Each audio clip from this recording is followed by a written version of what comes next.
Friends, welcome to academic zone. आज हम लोग का टॉपिक है the racial utopia.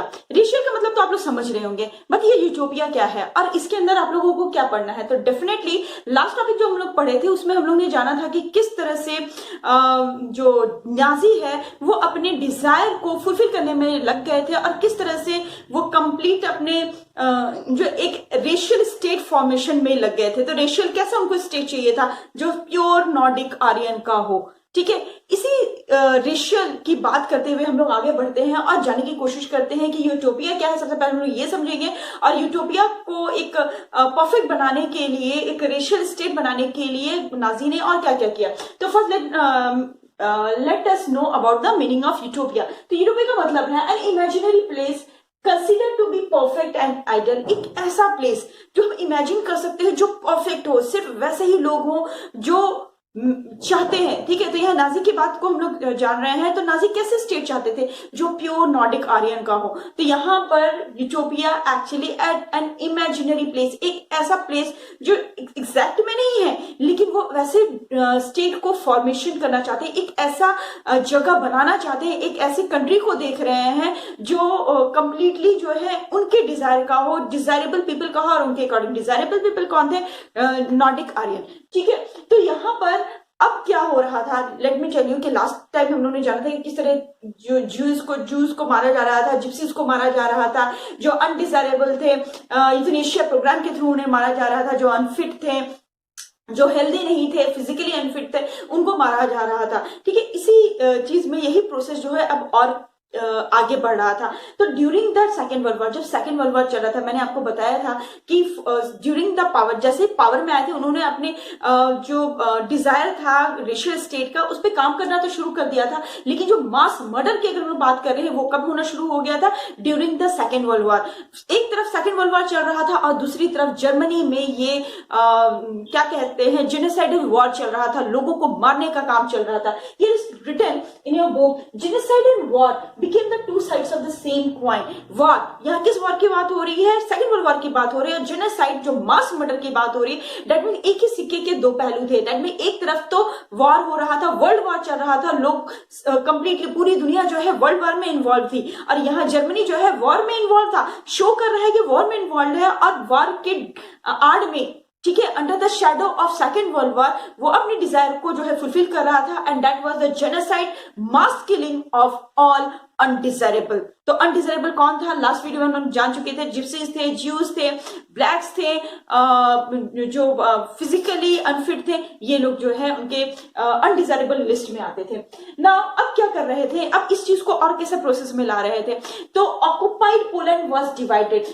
Second world war के टाइम में जो है पोलैंड को ऑक्युपाई कर दिया गया, जर्मनी ने ऑक्युपाई कर लिया और उसे डिवाइड कर दिया गया दो पार्ट में। तो कैसे डिवाइड कर दिया गया? एक पार्ट जो था वो नॉर्थ वेस्टर्न पार्ट था जहां पे जितने भी पोल्स थे, दैट मीन्स कि नॉर्थ वेस्टर्न पार्ट को ऑक्युपाई जर्मनी ने प्रॉपरली ऑक्युपाई कर लिया और वहां पर जितने भी पोल्स थे, जो civilian of the Poland is said to be Poles, जितने भी पोल्स थे उनको वहां से you can say like herded like a cattle, उन्हें जानवरों के जैसे जो है खदेड़ के या जो भी कह लो, ठीक है, उन्हें निकाल के उनको पोलैंड के दूसरे साइड, तो दूसरे साइड कौन था? जनरल गवर्नमेंट के साइड जो है उन्हें भेज दिया गया। उनको उनकी प्रॉपर्टी भी नहीं लेने दी गई थी, उनको उनके पास जो भी थे, उनके लैंड, उनके प्रॉपर्टी सब उन्हें छोड़ के जो जाना पड़ा था। और वो जो छोड़ के जा रहे थे वो किन के लिए थे? एक्चुअली जो नॉर्थ वेस्टर्न पार्ट जो था वहां पर ऐसे यूरोपियन जो उनके अकॉर्डिंग, जो नाजी के अकॉर्डिंग डिजायरेबल थे, जीने लायक थे, उनको लाके वहां बसाया जा रहा था। They are said to be ethnic German. That means north western part जो पोलैंड था, उस पोलैंड के जो सिविलियंस थे, जो वहां के लोग थे, जो वहां के नागरिक थे, उन्हें वहां से हटाकर, उन्हें वहां से भगाकर, उनके जितने भी प्रॉपर्टी थे उनको ऑक्युपाई कर लिया गया, उनको दूसरे साइड भेज दिया गया। और वो ऑक्युपाई किसके लिए किया जा रहा था? ताकि वहां डिजायरेबल जर्मन को स्टैब्लिश किया जा सके और वो लोग वहां रह सके। ये यहाँ बात समझ में आ गई। और जो जनरल गवर्नमेंट वाला जो साइड है, मैंने कहा ना कि डिवाइड कर दिया गया था, तो जनरल गवर्नमेंट वाला जो साइड था, it was the destination of all undesirable. That means के अकॉर्डिंग टू नाजी जितने भी अनडिजायरेबल थे वो कहाँ उनको प्लेस था? उनका प्लेस जनरल गवर्नमेंट पोलैंड का जो अनदर पार्ट है वहां उन लोगों को रहना था। Without their property, without their home, whatever.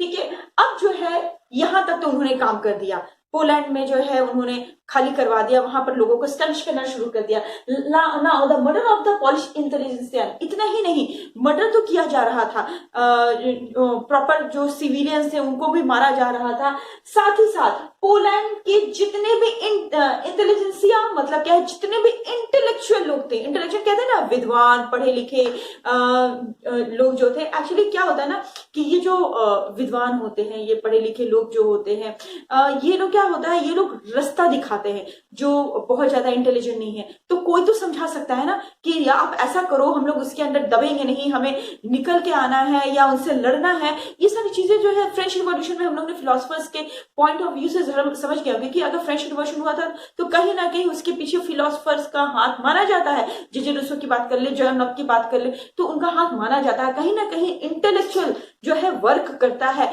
तो यहां पर भी नाजी ने इसको भी एक प्लान्ड वे में खत्म करना शुरू किया, ताकि पोलैंड के जितने इंटेलेक्चुअल्स थे उनको दे वेर किल्ड, उनको कंप्लीटली मार डाला गया। इसलिए मार डाला गया ताकि वहां के जो लोग हैं, जो नागरिक है, उनको भड़काने वाला कोई ना हो। एक्चुअली भड़काना नहीं कहेंगे, उनको सही रास्ता दिखाना कहेंगे, लेकिन अकॉर्डिंग टू नाजी वो भड़काने का। तो to keep people intellectually and spiritually survive, किस लिए पोलिश इंटेलिजेंसिया जो है मर्डर किया गया, इंटेलेक्चुअल्स को मर्डर किया गया, ताकि जो पोलैंड के जो पीपल हैं उनको इंटेलेक्चुअली, दैट मीन्स कि उनके दिमाग में कुछ भी ऐसी चीजें ना आ, कुछ भी ऐसी चीजें ग्रो नहीं आ पाए, कुछ भी ऐसी चीजें निकल के ना आ पाए, और स्पिरिचुअली सर्वाइव, मतलब उनको स्पिरिचुअली और इंटेलेक्चुअली उनको सर्वेंट काइंड बनाया जा सके।